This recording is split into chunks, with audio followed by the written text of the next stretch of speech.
Kasi taxpayer kami. Masakit, Bakit? sir, na makikita namin na... Ang katwiran mo, you're a taxpayer. Bakit? Anong palagay mo sa akin, di taxpayer?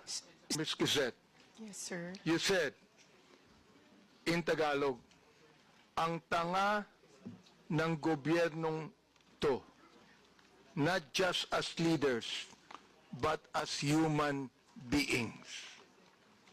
Is that what you feel?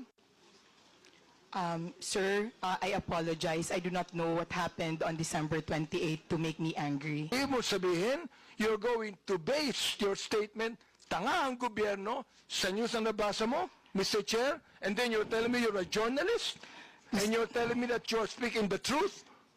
Mr. Chair, respectfully po, those are my feelings. Kasi binamigay natin yung pera sa Therefore, APCAP. if that's your feeling, Mr. Chair, I demand that you apologize to this committee. I apologize for my bad words, sir. I Mr. apologize for saying the word tanga in my post. Gusto kong sabihin ngayon, Mr. Chair, publicly, ikaw ang tanga. My case is a matter of oversight. And I apologize, sir. Thank you. Mr. Chair, I'd like to manifest as the third time that Ms. Crisette apologized to this committee. Ang pinapalagay ni Ms. Crisette, yung audience niya, mga tanga eh. Yun ang pinapalagay mo.